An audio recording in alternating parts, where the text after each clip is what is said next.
Bonjour Marianne Chazelle. Bonjour. On est ravis de vous accueillir sur TV5 Monde parce qu'on a beaucoup de plaisir à vous voir dans un film qui s'appelle Le Bœuf clandestin d'après Marcel Aimé et que TV5 Monde soutient et bientôt diffusera, où vous êtes aux côtés de Christian Clavier dans une peinture de la bourgeoisie de l'avant-guerre terrifiante. Absolument effrayante et très drôle, disons-le, Oui. parce que le parti pris quand même de Marcel Aimé, c'est d'en rire. Mais il nous dépeint avec une précision méticuleuse les travers et les penchants et comment vivaient ces gens. Oui. C'est un rire grinçant un peu comme vous l'aimez. Oui, hein. comme j'aime beaucoup, assez féroce. En même temps, on défend nos personnages, hein, on n'en fait pas... moi, j'ai défendu mon personnage. J'ai appris à danser, j'ai appris à chanter. Mais ils sont terribles. Ils sont terribles parce que c'est tellement petit, leur vie est tellement minuscule, c'est tellement mesquin, vous voyez. Elle a des préoccupations tellement minables. Et elle est mariée à un homme très important, puisque son mari, quand même, travaille dans une banque. Il est très ambitieux, Voilà, il dit il qu'il est prêt banquier, à tous il les n'est pas compromis banquier pour du y tout. arriver. Hein. Oui, oui, oui. C'est un homme qui veut faire il a une très belle carrière, comme à l'époque, vous savez, on me disait, oui, mon mari a une très belle situation. Donc là, il a une très belle situation, mais il fait croire qu'il est banquier. En fait, il n'est pas banquier, il travaille dans une banque. Oui, et évidemment, tout ça va déboucher sur cette hypocrisie terrible Voilà, donc c'est avec une ses famille qui a l'air enfants. d'aller merveilleusement bien, tout est à sa place, sauf qu'il va y avoir un tout petit truc qui va dérailler, c'est que cet homme de devoir, cet homme travailleur, cet homme posé, sobre, est devenu végétarien. Et il fait l'admiration et de sa femme et de sa fille. On est en 38, la nourriture a beaucoup d'importance, on passe beaucoup de temps à table. Lui, non, arrive à réguler ses passions, ses envies, jusqu'au jour où sa fille va le surprendre en train de se taper un beefsteak gros comme ça dans un restaurant en douce. C'est ça, c'est le mensonge. Regardez, on vous voit avec Christian Clavier. 3, 4, 5, 6, 107. 7, qui prend 8, 9, 10 qui prend. Valet qui prend. Non, c'est pas très marrant, hein. Dame, 3. Et encore, tu as la chance. J'ai failli avoir le grand opéra. Oui, c'est ça. Tu dis toujours que tu l'as, puis en fait, ça n'est pas vrai. Mais qu'est-ce que tu es mauvais joueur.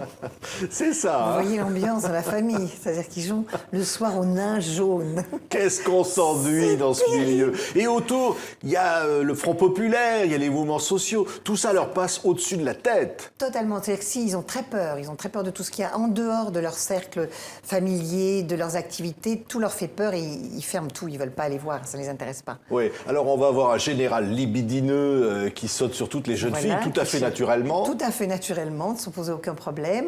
Il y a un futur époux qui est un jeune militaire ambitieux, qui lui n'épouse pas du tout par amour mais par intérêt. Et surtout, nous avons une fille qui est tout à fait charmante, qui est en âge d'être mariée, qui est un petit peu sèche, hein, vous avez vu, Oui. qui est un petit peu féroce, et qui, elle, a 1000 grappins sur un type, et elle l'aura. Et elle Oui. fera ce qu'il faut pour l'avoir. Mais pourtant, Les on sentiments la destine assez à peu- quelqu'un de beaucoup plus âgé, évidemment, dans ce milieu-là. Beaucoup plus hein. âgé, beaucoup plus important socialement, parce que toute l'importance dans cette histoire-là qu'on nous raconte, c'est les apparences et le social. Ouais, alors- Pour ces gens, il n'y a que ça qui compte. Des comédiens formidables hein, tout autour de vous. On regarde un extrait, on va vous voir subir un examen du docteur. Regardez. Un docteur, à la limite, vous allez voir.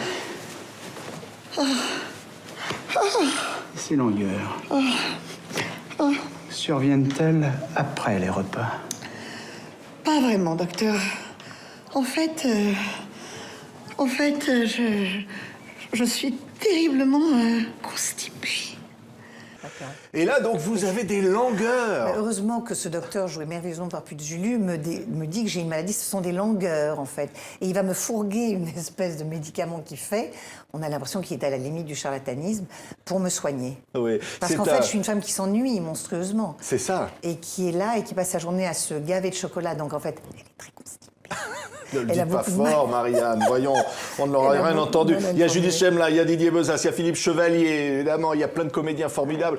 Qu'est-ce qui vous fait finalement vous emballer comme ça pour des personnages ou des pièces comme ça, Marianne Chazelle? Écoutez, d'abord l'écriture de Marcel Aimé est quand même exceptionnelle parce qu'elle est à la fois comme on disait, d'une très grande précision et d'une drôlerie énorme.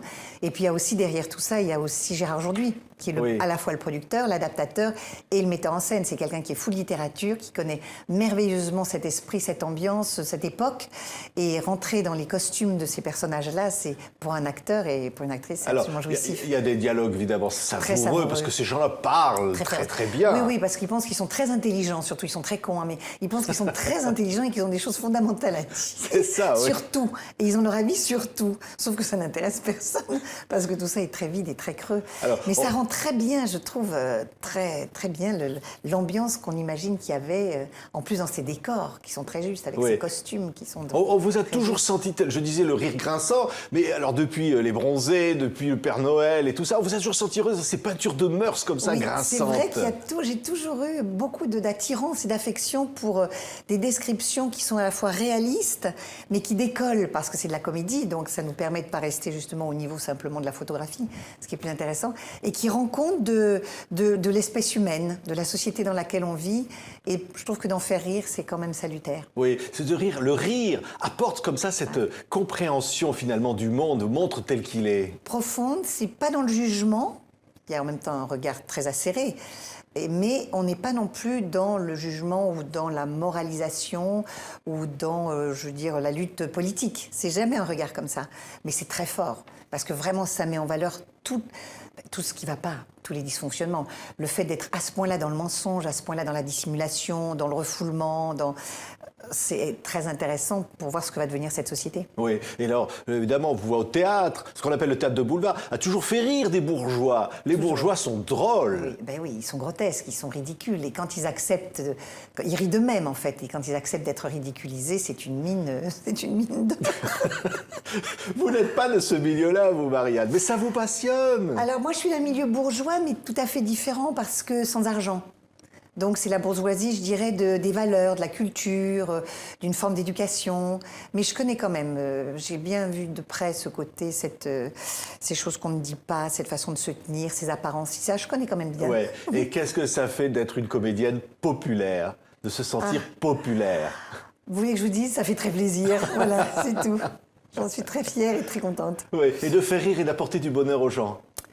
Ah, ça, c'est quelque chose qu'on comprend sur le tard. Parce que quand on est jeune, c'est pas forcément une notion qu'on intègre. On fait ça parce qu'on veut jouer. Notre métier, c'est d'être sur des planches, c'est de jouer, c'est de faire des films, de raconter des histoires, de se servir de ce qu'on a comme qualité ou comme défaut. Et puis, à un moment donné, on se rend compte que ça passe au-delà. Et puis, quand les gens vous le disent, quand dans la rue, on vous remercie pour des choses qui vous ont vous-même apporté beaucoup de bonheur, mais dont vous vous rendez compte qu'elles vous ont fait du bien aux gens, ça, c'est un grand cadeau. Vous savez ce qu'on a envie de vous dire. Merci, Marianne. Merci. Le Bœuf clandestin, soutenu par TV5 Monde, bientôt sur nos C'est antennes. samedi. Et samedi sur France 3. On sera le 16. Le 16, exactement. Merci, Marianne Chazelle. Merci à vous.